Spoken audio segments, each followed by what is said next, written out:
Hello everybody, sorry I'm 2 minutes late. I've been out enjoying myself. I went to go and see a load of police horses and the horses were so amazing. Oh, I just feel in love with them, gorgeous. I'll post the picture up after. So Elisha's with me now. So I got my tea, I've got all my equipment, I'm all set up. Hello my darling. Hello. My angels wanted me to say hello, Wonder Woman. I'm so excited because it's 60 degrees here. It went from 80 to 60, so I get so excited when it gets cold because I can get cozy. It literally looks like you're wearing like a brown mink coat right now. Yeah, it's a sweater crossover. I love it. Oh, I got an itchy nose. Oh. Yeah, you literally look like you're like, I don't know, in a cabin with a mink brown fur coat on, you know, and a bottle of champagne on ice. I just actually made my first vegan taco salad with jackfruit. I've never cooked with jackfruit before, and it came out amazing. So I'll post that after, but it was so good. Oh, well done. Good girl. Oh, and June. Hello, June. I see lots of people on here. I see all our friends. Love you all. I'm so glad you're here with us. I'm going to give everyone a minute to tune in. I'm going to do my singing bowl while we wait. Yeah, I'll do it with you.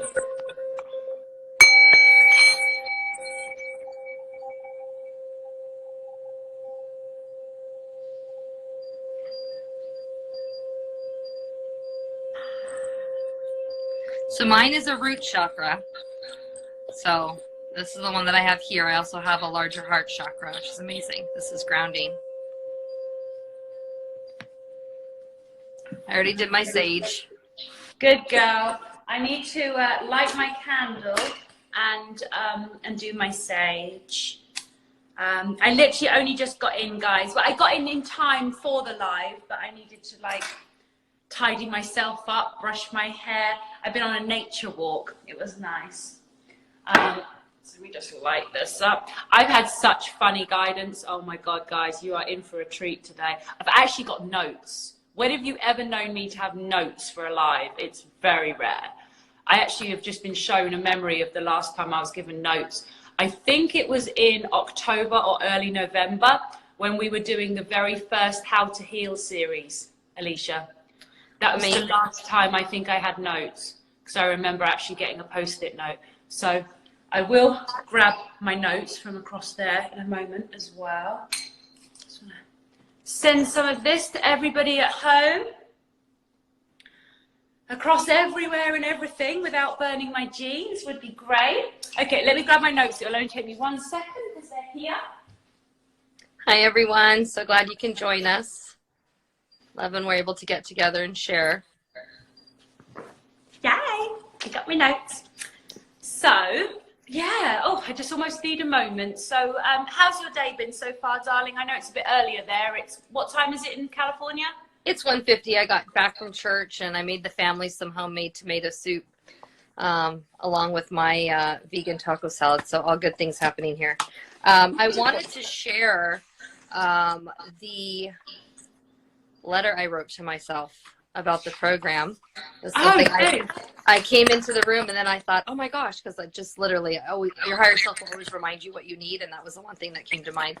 And just so everyone knows, I've not heard this and I have no idea what she's going to say. No. I know nothing. But all I know is she said she had something she wanted to read out in the next live. So, yes, super excited to share. Okay. Go ahead. So I met Amelia through Instagram, and I booked my discovery call on February 9th. I had my discovery call on February 13th. And then I decided to do the program, and I was all in, paid in full, going to do the 6-week boot camp, like, let's do it. And I wrote this note to myself, first page of my journal, not my sacred journal, just a journal that I had, first page for my side notes. And this was dated February 18th, 2019. So it's titled Happiness Journey 6-Week Advanced Course. That's what I titled it. And when I journal like this, I talk to myself, okay? So I'm talking to myself. What are you feeling embarking on this journey? Excited, anxious, ready, committed, curious, grounded, and peaceful. What are you excited about? Healing, learning, exploring, having be all about me. What are you anxious about? Going deep to a level I have suppressed. What are you ready for? I'm ready to release old emotional patterns. I'm ready to face all of me. What are you committed to? I am committed to my process and forward growth. I am committed to do the work, to be real and honest. What are you curious about? What will come up? What process will be made? And last but not least, how can I share this with the world? I love you, Elisha. You are worth it. Oh, and one of my favorite things someone has said on a discovery call happened just last week, and I think she's on here. And I said to her, why did you book the call with me? Because I always ask that question. She said, because I'm worth it. Yeah. I was like, oh yes, bitches. What was amazing is that I actually just found this, literally just found it last week when I did our mastermind call, and I went to go take notes, and I opened the book and I found it. And you know, it's a year, exactly a year. And here I am sharing it with the world. I mean, literally, we have clients that I talk to from Holland and India and London and South Africa and Canada and all across the States. I mean, it's global. Australia. Yeah. I mean, it's unbelievable. And the thing is I did tell her in the discovery call that my angels say that you will be running my company one day. And now in March, she is actually the CEO of the company. So there we go. It happened. Yeah. My angels happen to be right. Again, just, speaking it out loud, you know, and just knowing that this was like, she literally said this like 3 months into it. Like, oh, don't worry, honey. You know, and you'd say it in passing. Like, this is what I know to be. And I'm just like, what does that look like, right? And just trusting the process. And when things happen organically, it's effortlessly, right? And so my son and I were walking yesterday, and I said, oh, I have to work tomorrow after church. I have a live. And he says, you have to work on a Sunday? And I said, well, I work every day of the week. And he says, but you're always working. I said, well, it's not work.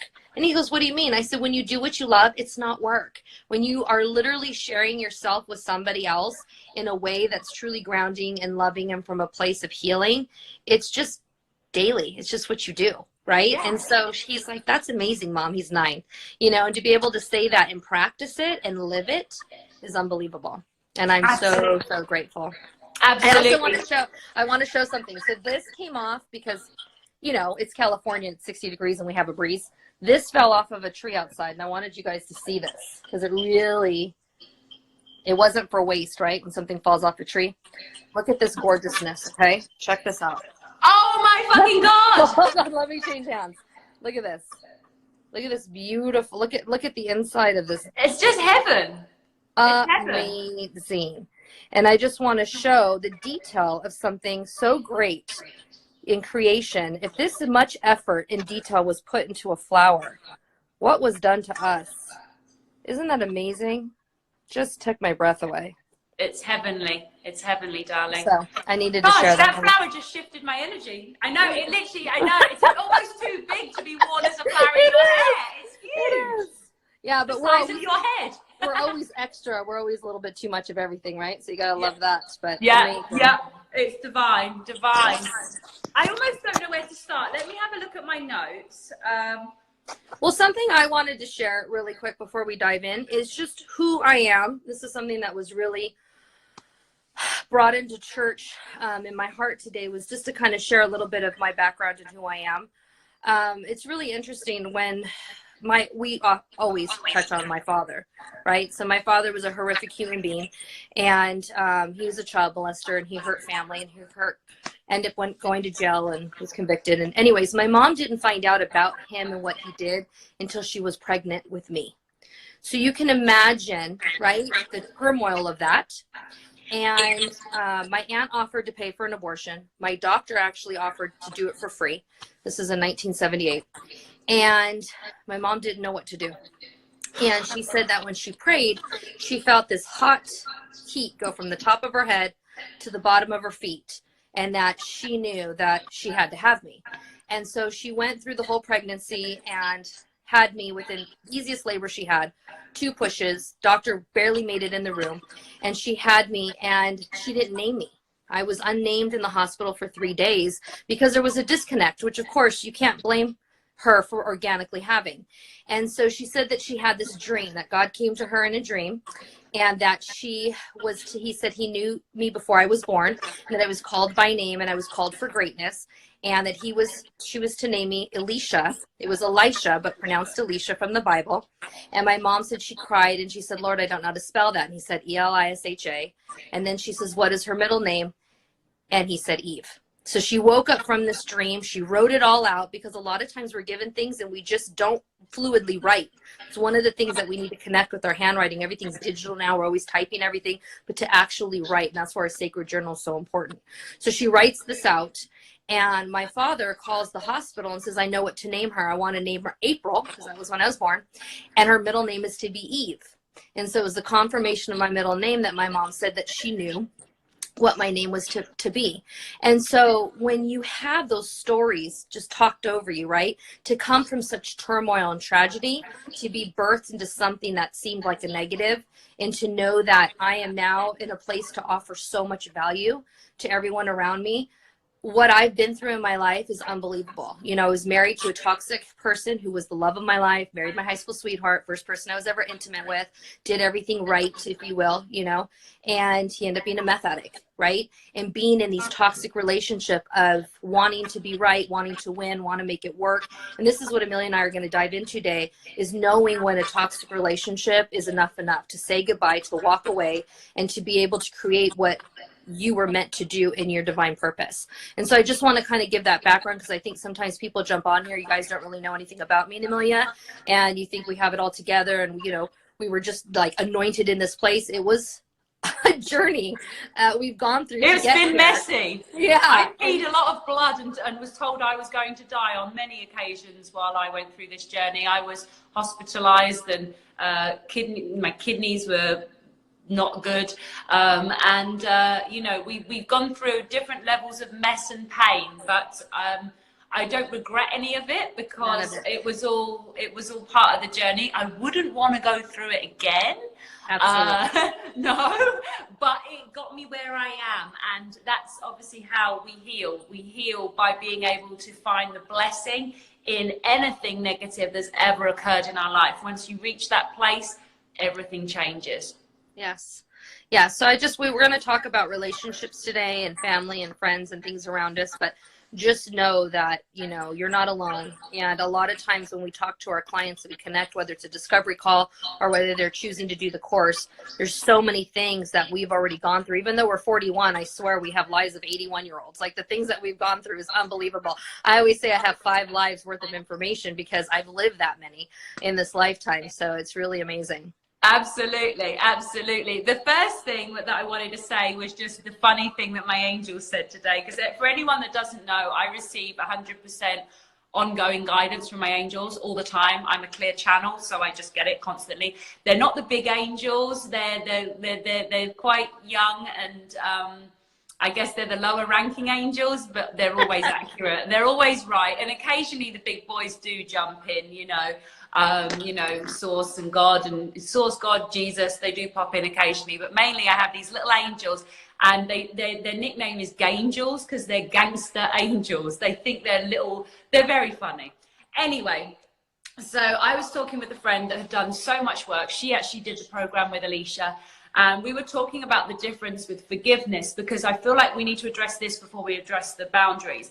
Yes. So forgiveness is the key to happiness. But most people don't understand forgiveness. There's this muggle way of forgiving, which means if you forgive, then it means that what they did was okay. That if you forgive, it means that you have to hang out with them and reconnect with them and be friends with them and be close with them, or get back together with them. There's this muggle thought that if you forgive somebody, that basically it's okay, like it's over, it's happened, it's everything's okay. Well, that's not how we see forgiveness. Forgiveness does not mean what they did was okay. Forgiveness does not mean you ought to reconnect. Forgiveness does not mean that you have to have any contact with them at all. I feel like I'm missing one. What's the other bit that forgiveness doesn't mean, Elisha? Forgiveness does not mean what they said or what they did was okay. It does not mean that you have to reconnect, and it does not mean that they even need to know about your forgiveness. We say forgiveness is none of their business. Exactly. They literally, it's not unknowing, because it's not for them, it's for you. And I had a client say that they felt that forgiveness was a dirty word, and they used the word freedom. And so I said, great, I'm sending you the first part of the freedom homework. You know, I don't care what you call it. I don't care what you call it. The goal is freedom, but let's work out why forgiveness feels so dirty, because actually it's the best word ever. You know, it releases you and gives you freedom. But here's the thing that my angels said. So everyone also knows that I do swear occasionally, and my angels find it really, really amusing when I swear. So they said that the new version of forgiveness, the version that will actually get you closer to your ascension and closer to peace and closer to happiness and closer to the life of your dreams, we call it forgive and fuck off. That's basically what it means. So it means you can forgive someone and then you can basically just fuck off out of their life, and you don't have to have contact with them ever again.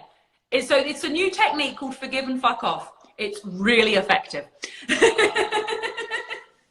And another part of that is really knowing your energy. I know Paradis had said something of like, when you see your phone ring, what response are you getting? You know, do you want to talk to that person? Do you feel like you need to pick up the phone? If you don't, then you don't have to. There's no obligation that says that you're accountable to that. And I remember going through the program, you know, I realized that somebody that kept calling me, I'd go, ugh, every time. Right? Then I'd answer and I'd bear through the call. And then one time it literally, I had a physical response. You know what? Your phone's $1,000. I literally took my phone and I chucked it. When the phone call was done, I literally was like, ah, and I threw it. And I thought, what am I doing? If you're having a physical response where your body literally is saying no, then it's no. And that's what we want to talk about, is that boundaries for self-preservation. There's nothing wrong with that. You turned it the other way. I know. I was trying to do the waves. That happens sometimes. But yeah, to be able to show that it's okay to have healthy boundaries. Now, we talked about this last time. It doesn't mean that I don't want you to eat. I just don't want you to eat at my table, right? I don't have bad will or ill will towards you. It's just you're no longer part of the inner circle. And so that's really, you know, looking at like an onion of where the heart is, and then the different people that you have, how far, you know, your sphere goes. So it's really, really important. And my angels just said, and basically forgive and fuck off. Because because the forgive bit is releasing it from you. So you're not carrying it anymore. It's no longer in any part of your brain. Your ego is no longer feeding off subconscious anger, fear, hate, jealousy, or resentment in your back of your brain there. Your ego's not living on it anymore. You've forgiven. You're like, I've forgiven you, but fuck off. And it's literally like, I feel like my job as a spiritual guru as such is to get these really, really powerful actions that someone can take boiled down to such a simplistic form that you don't have to do all this big study. You just do it. It's literally, because the forgive and fuck off technique will change your life. If this week you removed anybody that was a lower vibration than you, and if you accepted the fact that you may have to be on your own a little bit more, your whole life would shift, your vibration would shift. You would naturally just be in your house and you just start feeling happy. And you'd be like, why am I so happy? Oh, it's because I don't have anyone's toxic bullshit hanging around my aura right now. That's why. Because innately, humans are happy. You just wouldn't believe it, but then it would. Look at the people that are living in nature. Look at the people that are indigenous people. They look fucking happy, don't they? They look happy. But that's the point. It's like, we're not happy because we have other people's bullshit on us, either through the phone, through text, or in person.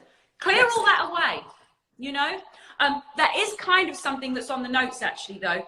So what I'd like everybody to do, so June just said, oh, yes, LOL, it's been 2 weeks of that for me, and I feel happier. Yeah, and June's actually in our program, so she knows what she's doing with that. She's having the right assistance with it.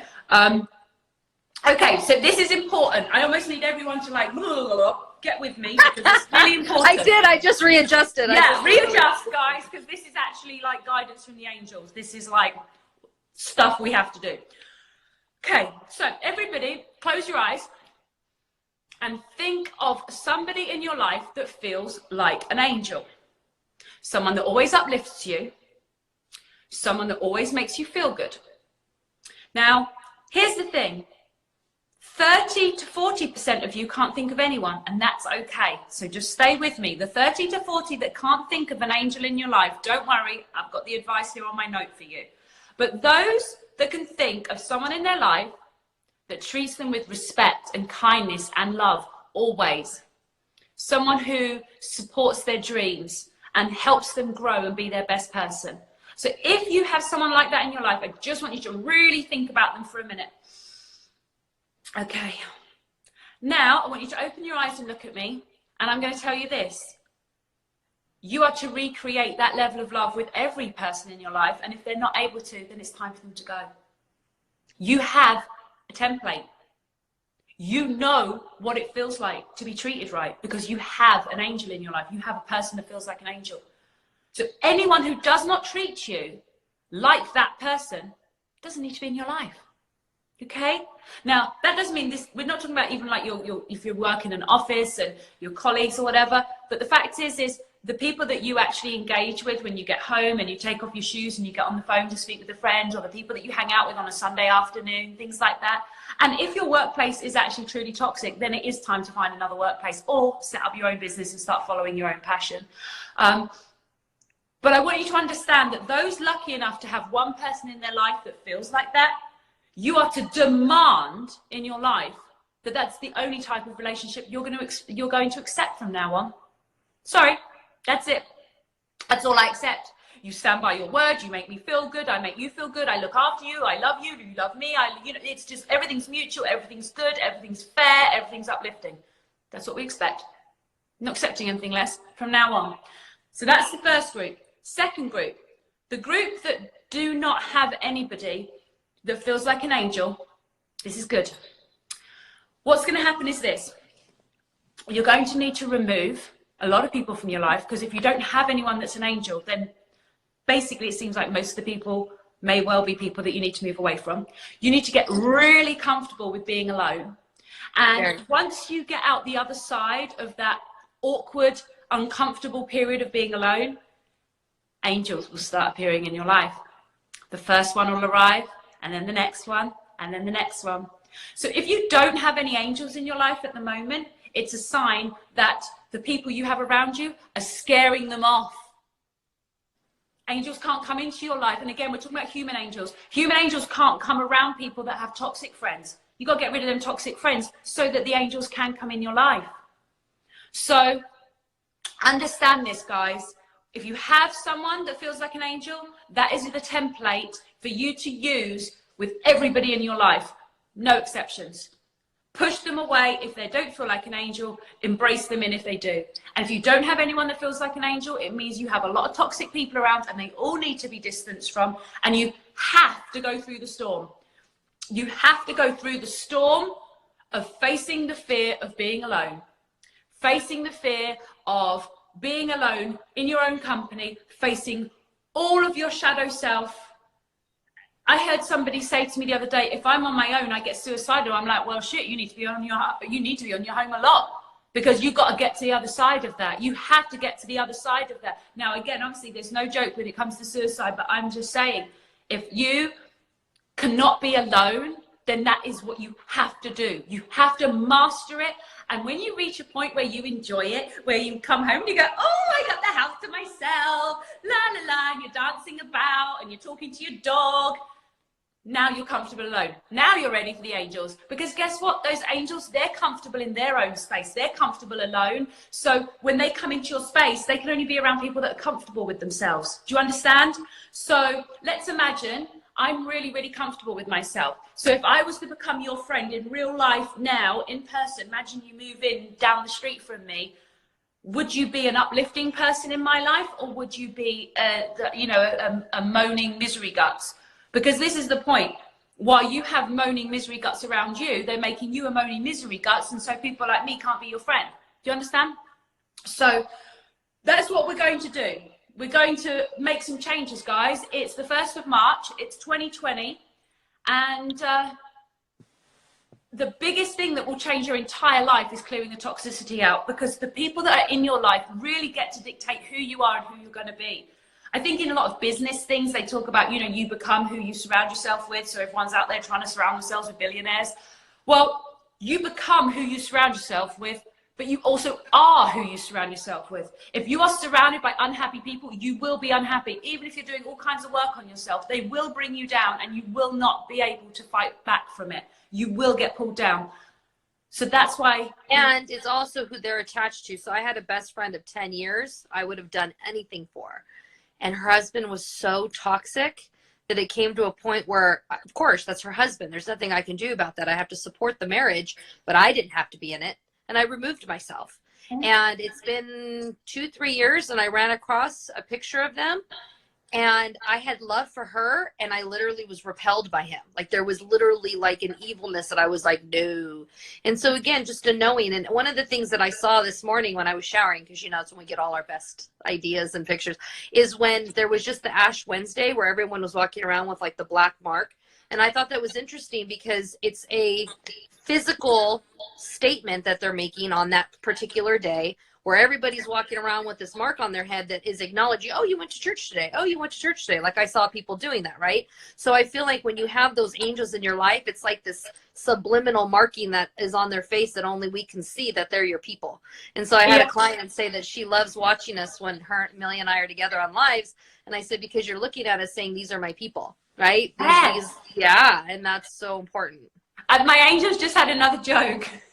So again, as everyone knows, I go to church about once a month. My church is the coolest church ever. They had this piece of paper today that they handed out, and it had the sign of every single religion. So it had like Diwali for Hindus and just Sikhs and is you know, Jewish and everything. I've got it somewhere. It's in my bag just there. But it was like literally because I've actually asked my church to start educating all of us about all of the world religions, and so they're starting a Zoom class to teach everybody. Like they're so cool.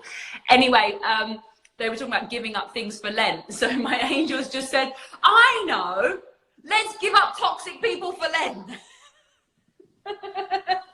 So there we go. So again, I'm not really religious, guys. So by the way, like they went to do the wine and the bread thing, and I walked up to my pastor. I was like, what am I meant to say? She was like, don't worry about it. I was like, all right, cool. I don't know. I don't know this stuff. But yeah, so let's give up toxic people, guys. And the experiment works like this. If they're toxic and you have them out of your life for 3 weeks, and you will automatically start feeling the rise. During the first 2 weeks, you'll miss them and your ego will try and tell you, oh, you need to go and see so-and-so. Who are you going to go drink with? Who are you going to share bad news with? Who are you going to bitch about Sandra at work with, or, you know, Sarah or Sally or whatever? Do you understand what I'm saying? It's like, but you'll notice that the things that your ego wants you to do with them are things that aren't actually good for you anyway.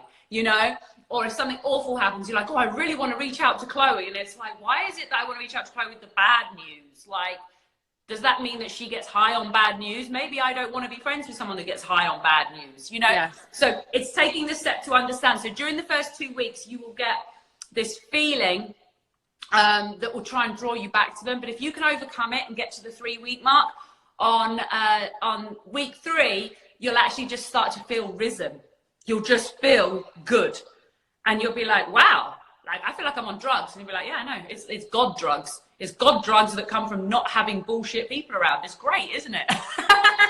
And you don't even know how many clients will say, you know, we get on the phone and they're like, oh my gosh, Elisha, I want to talk to you about this. I can't talk to my friends about this. I can't talk to my family about this. And I'm thinking, then why are they in your life? You know what I'm saying? If they're the people that you run down of people you need to talk to and they're not available in your time of need, then why are you constantly there in their time of need? And that's the thing. Like, we obviously, you know, have holidays and we have people and we have birthdays and we have people in our lives. That's different. We're talking about people in your daily, phone calls that you're taking daily, things that you're doing weekly that are consistent, that are affecting the vibration of your life.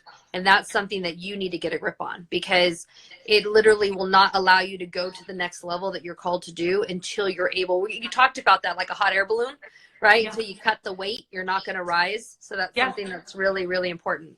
Yeah, and the ego will try and tell you that it's okay, you can keep so-and-so, so-and-so, and so-and-so if you do the work. I'm telling you, bullshit. Bullshit, because I had a girl that I'd known for many years, and she was very loyal, but she was also very negative. She'd had a very tough life, and I spoke to her every day, and eventually for a few months it was like, I just know I can't do this any longer. I just knew. And she was behaving more and more erratic and more like just not right. And eventually the trash took itself out. So she had like a bit of a big like thingy at me over nothing. And I was like, oh, okay. That's something you used to tell me. So I was going through my program with Amelia, and I'd call her with like a panic, right? Oh my God, the sky's falling. The sky's falling. This is happening. Now she's like, oh, all right then. The trash took itself out. What else? And I'm like, really? And now when it happens, I'm like, listen, I can hear her voice with her accent. Trash taking itself out. Trash taking itself. And like literally, I applaud it. I'm like, trash taking itself out. It's awesome. Yeah, like it's great. It's great. Let them have a blowout and shout at you about a whole load of nothing, you know, because then it's perfect, because then you can just go, and then you just never speak to them anymore. And that's it, you know, and then you just feel yourself rise on week 3. So get through to the 2 weeks. I'm being told to remind you guys that this is the boundaries chat, and we have plenty of time to talk about it. We have an hour. We started at 4:44, so we've got plenty of time. We're all right. But also know that on the YouTube, I have 2 YouTubes, Amelia Happiness Guru and the Empress Evolution for the community. And there is a YouTube on there where I actually talk about healing, like basically how to deal with toxic family members. Something just came up for me, and that is that obviously most of us on here are Earth Angels, most of us are light workers, most of us are here to save the world one way or another. Once we've completed our healing, it's just who we are. And most of those Earth Angels did choose some pretty tough families to incarnate in. So if you're like, yeah, this is all great, but like my family's toxic, and it's like, yeah, it's kind of normal, quite normal. But it doesn't have to affect you by putting the boundaries in. Elisha, I'm being told at this point, just in case anyone wants to have more detail on any of these questions, you can book a free call with me and Elisha. It's literally with us, and we are in our bedrooms with our sage and candles, and we literally talk with you, and you get us. So the same people you're watching, a lot of the girls on here are our clients already. You know, we have Dale, we have June, we have Jessamine. I got a bunch of girls that are actually in the program currently that I know are watching. But if you want to have a free call just to ask some questions and to get a bit of an insight, you are welcome to do that. It's free. One of the things that I noticed too is that when we talk about, you know, troubled past or, you know, toxic upbringing, sometimes, I mean, some of our clients, it's a lot, which I dealt with too personally, is abandonment issues. And sometimes it comes in a form of an instance or a memory that we created. And so it's a difference between fact and meaning. A fact took place, and then we attached a meaning. And this could be our 5-year-old self or 7-year-old self. It doesn't matter. So, you know, I had a client that, you know, the dad left for work and would work abroad. You know, that was the thing. He left for work. He was never going to come back. You know, I have a client that was the mom left them at the gym to be watched for an hour while she worked out. And then the worker said, oh, your mom left you. Now you're going to come home with me. I mean, just as a joke, but the kids, it caused permanent damage. Absolutely. And then they weren't able to be left anywhere ever, because they literally had this fear that's real. I think that's what my dog has, because once I ran to the bathroom, yes. I went to the bathroom when my dog was at the dog park, because the bathroom was next to the dog park, and so I left him in there, and that's it. So now he's scarred for life. So when we go to dog parks, he won't go more than 25 feet away from me. He's keeping an eye on me the whole time. Abandonment issues. It is. It's a real thing. It is a real thing. And so we address all of that, and we go deep all the way down to get those little seeds of issue, because how do we then as women or men show up in a relationship with those issues where we have these attachments, right? We talk about this. It's too much too soon. And then we scare people away, and they could be our divine counterparts, right? And we talk about that with the twin flame journey and other things that are going on, but we really need to get this right for ourselves. And so when Amelia says, you know, be alone, we don't want you to be alone forever. It's not what we're talking about, but be centered and whole and grounded in knowing who you are, and then get with your partner to share it with you. Yeah, and the thing is, but I mean, a good 90 days is okay. Yeah. 90 days is a good amount of time. I'm currently doing 90 days no alcohol. I have another friend that I just challenged to do 90 days celibate.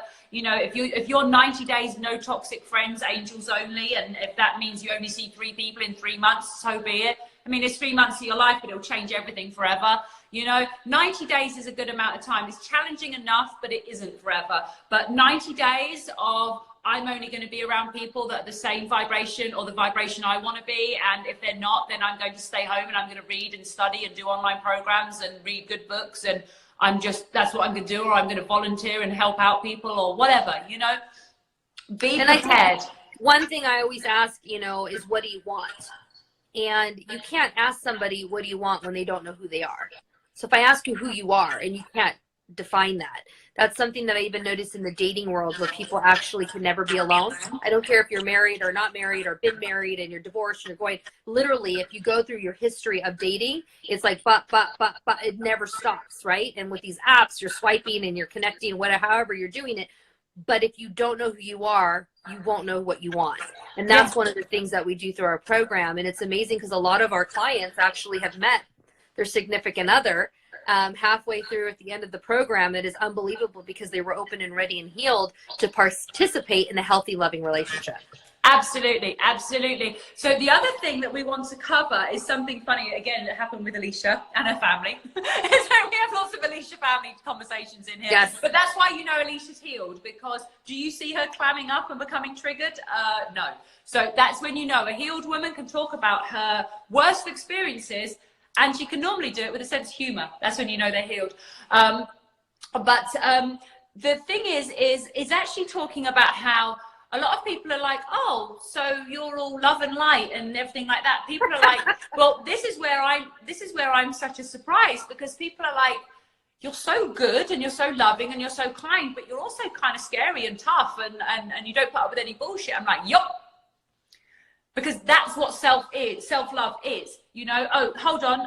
Oh, I'm getting it. This was the message they gave me in the middle of my sleep last night. And that's why I had some notes and I wasn't sure what it was. Hold on. Self-love. Okay. Boundaries. You can write this down, guys. If you have a pen and paper, I always suggest having pens and paper when you watch my lives, because we really are talking some serious stuff.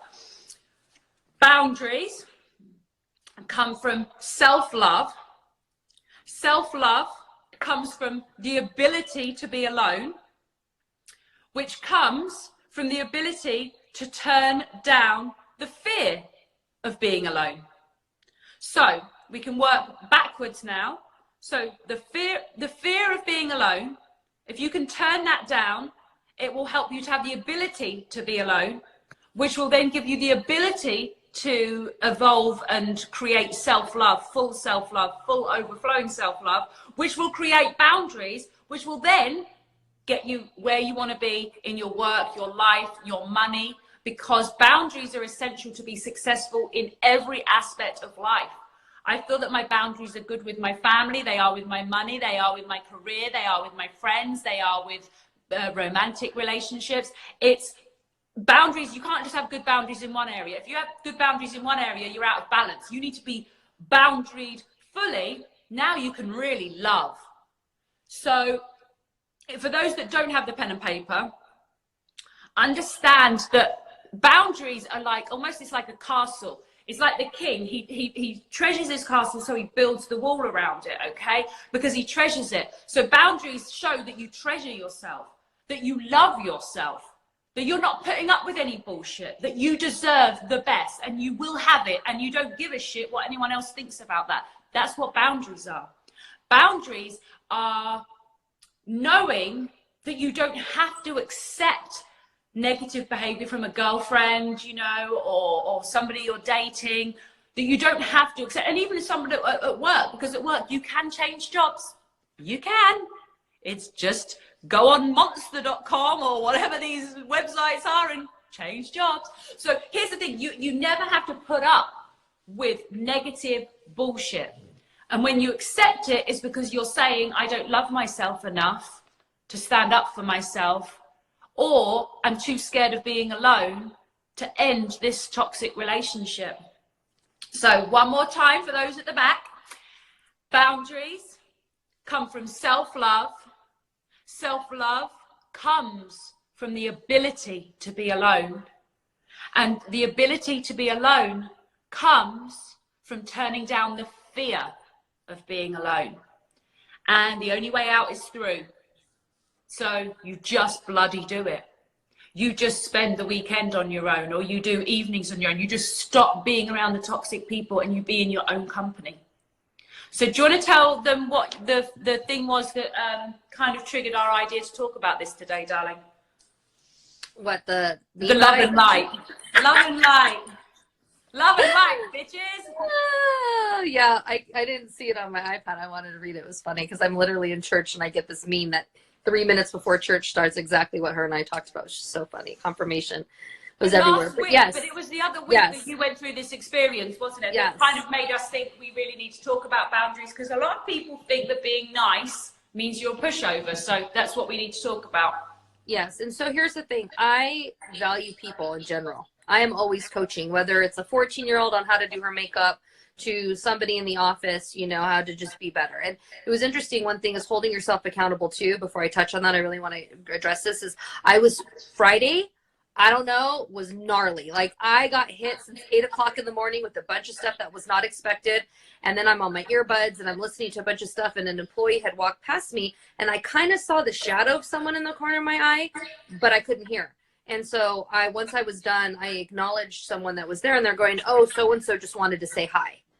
And I'm like, I didn't hear him. I was with my earbuds. And so, of course, the day then continued to go and get crazy, and I didn't end. But at about 5 o'clock, when I had a moment, I called that employee, even though work was over and everything. And he answered the phone, and I said, hey, I just wanted to say I didn't hear you earlier, wanted to say hi, wanted to acknowledge you. And he was like, wow, right? Because I know how the ego works, right? He goes, a part of me knew you were busy, but the other part of me, which was the stories, was thinking, what did I do to upset her? Is she mad at me? Blah, blah, blah. And knowing it was a weekend, I didn't want that story of food to last all weekend. I said, listen, I may be busy and there might be a lot of things demanding my time, but I'm never too busy to acknowledge someone. That's never an option.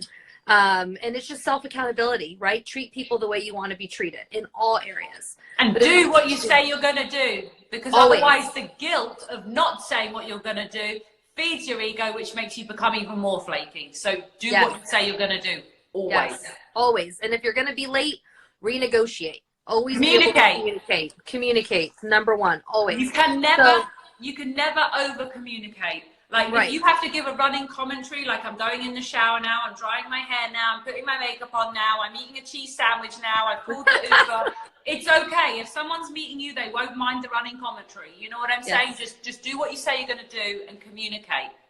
Yes, for sure. But last week I was told, which was really funny from a family member, I've set some healthy boundaries. And the response was, well, why don't you just come over and forgive them? And, you know, you're supposed to be love and light and one with the earth. You know, why don't you practice what you preach? And I thought to myself, wow, because you see the blurred lines of boundaries. You see why I have all these books on my shelves that have gone unread, but I bought them with the very, you know, committed thought that I was going to happen. But I saw this and I'm like, no, that's not how this works. Do you understand? I have no ill will. Doesn't mean I'm going to go into your house. Do you know what I'm saying? I have no problem. I will go curbside and do what I got to do. But it's, you know, the repetitiveness of toxicity. It's the repetitiveness of people's bad behavior that I literally said during my program, actually, during my 6-week boot camp with Amelia, I actually told someone in my family, no, you don't get to talk to me like that. No, you don't get to treat me like that. And no, that is not okay.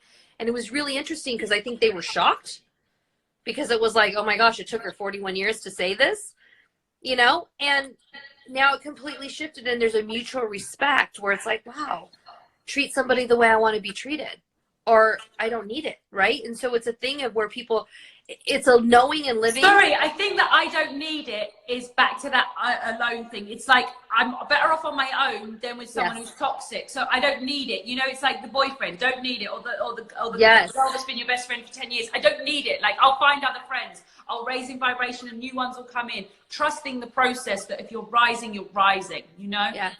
And I'm always in the area of why is this happening? Even when things are crazy, like on Friday, I was literally on hold for 2 hours and the call disconnected and I was like on the verge of tears, like, oh my gosh, I got to start over. And then I stopped myself because the ego wants food.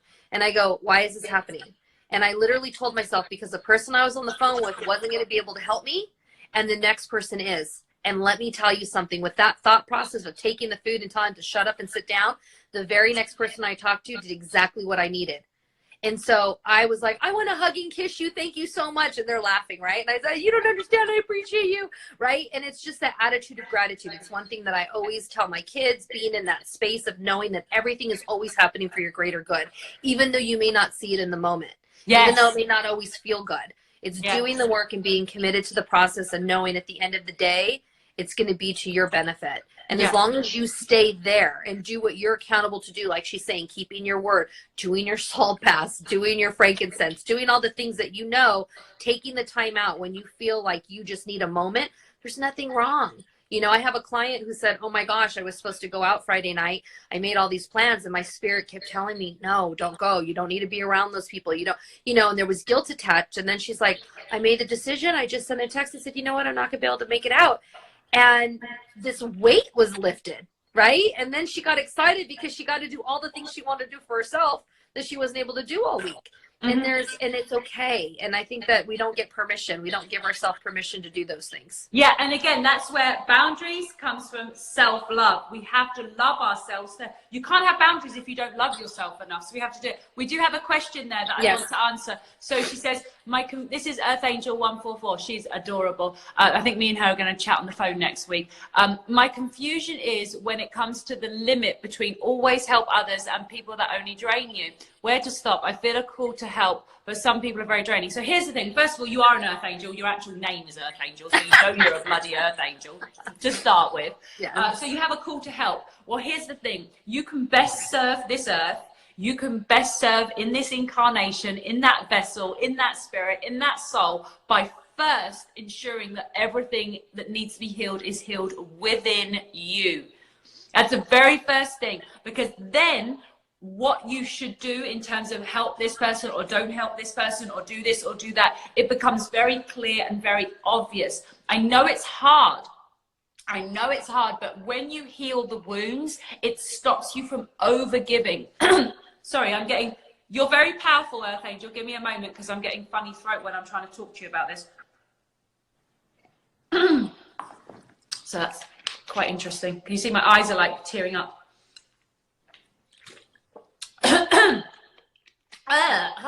Okay, so the thing is to find the boundaries. So we're all called to help, and at some point all of us always overgive in our life.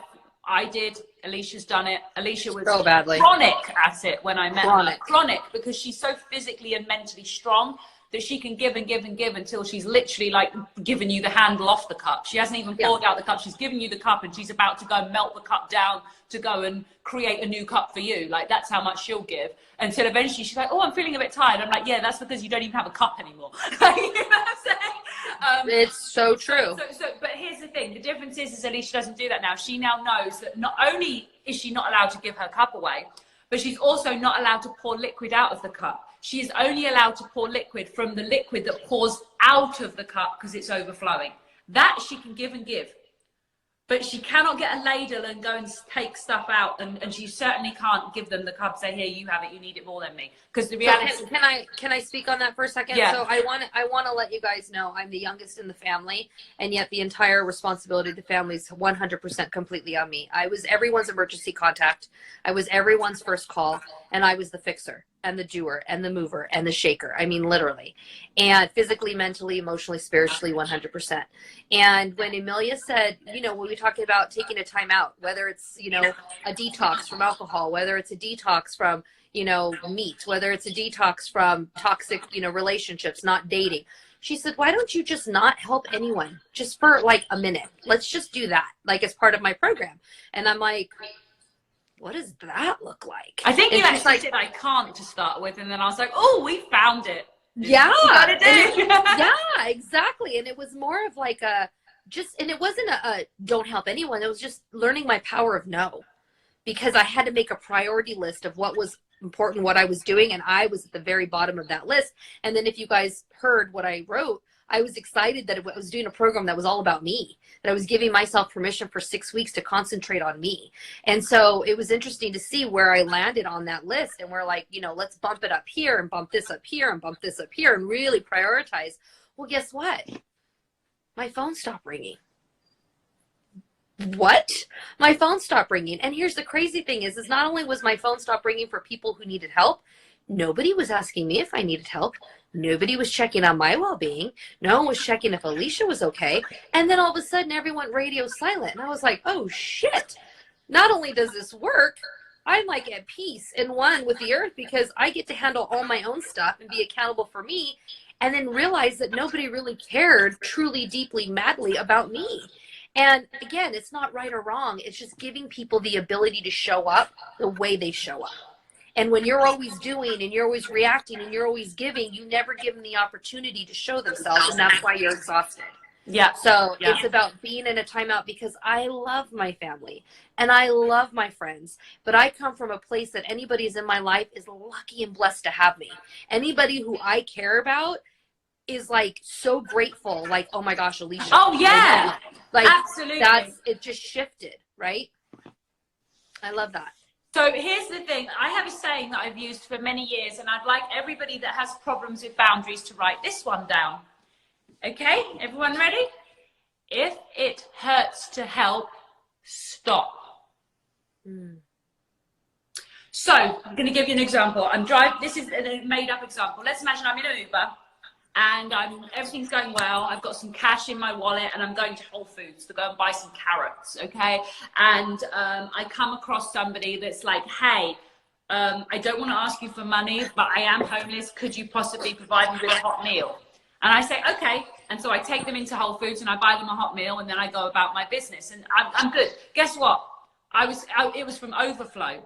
I fed them from overflow. I mean, I would have just probably bought somebody like a fluffy rabbit to give to their daughter anyway, otherwise that day. You know, I was going to do something stupid. I do something a little bit silly most days like that, you know.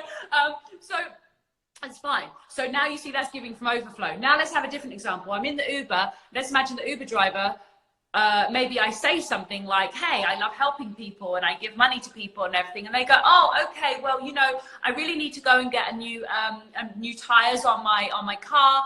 And, you know, and I've got like, you know, a pregnant wife and whatever. And, you know, and I'd really like to get a new Game Boy and I like a computer game and all this. And I go, oh, and then I give to them. But let's imagine I'm not in such a good position this day. Maybe I'm not. Maybe I've only just paid my rent, and maybe I'm like only just feeling relieved that I've just about managed to get my shit together. I may still be buying carrots from Whole Foods and I may still be in an Uber, but maybe I'm not feeling particularly overflowing at that moment. Now, this person may be less in need and I may be less in a position to give. So in which case there might not be any overflow on my end. So I have no problem in saying, okay, well, maybe you could just work some more hours. And then I get out the car. Does that make sense? And not having any attachment to it. No guilt. No guilt. None. No guilt. I just know that I have to take care of me first. Yeah. And I'll be like, I have enough for carrots. I have enough for my Uber. I paid my rent. Not feeling particularly overflowing today. And and your needs do not feel like they're more important than my needs. And it's okay. And I'll just give you some helpful advice. Like, you can make good money doing Uber. You just have to put in the hours. Good luck with that. And lots of love, and hope your wife's pregnancy goes well. But I don't have to take on their shit. I don't have to. Now, when it says some people are very draining, there's so many things in this. There's in this particular message that I just felt, and there's something about her name, and I know that I already like this girl's energy. So my confusion is when it comes to the limit between always help others. So always help others comes from a place of, again, help others from your overflow. Help others from your overflow. Now, that may not always be the case with your children. That's the only exception. But everybody else, grown adults, other people's children, everybody else, you help them from your overflow. Does everyone understand what I mean by that? We have a gold cup. We have this beautiful liquid. We do not ladle out the cup. We do not pick out the cup and pour. You produce so much self-love in this cup that the water just overflows. And everything that overflows, you can give out to all of humanity. Yeah. So that's the thing. That is what healthy boundaries are. And if you don't have any overflow, you do not feel guilty, and you do stop giving and you stop helping. Why? Because it's time to focus your energy on you and your healing. And making sure that you are okay in 3D, that you've got the right home and the right job and the right health and the right exercise and the right things that you need and the right food. You take care of you and get to a place where you can overflow. We actually have some clients that in their job surroundings have created positions that never existed before. That literally they're the first of many that they will create the curriculum or the information or what's going to be launched out and rolled out to other employees. Like, that's the power. Even if they don't want to take on the whole self-employment or that, they're creating positions that were never ever made before and making them now. And so looking at whether it's career, whether it's family, whether it's relational, I really encourage you guys, because we got 3 minutes left, but I really, really want you guys to know, book a discovery call. We're here to help you. We're here to see from the outside looking in all the areas and pockets that we overmiss. They say you can't see the trees, amongst the forest. I understand that. But what we're doing is we're going in and creating a space for you to heal and really uncovering those things from your childhood or past relationships or narcissistic behavior that you've had in your life, and really clearing those so that you can have an overflowing cup and you are able to do so much more. Yes, and the thing is, I think the greatest thing is we're examples. We're showing you this is what an overflowing cup looks like. We're actually the embodiment of it, so that is what we do.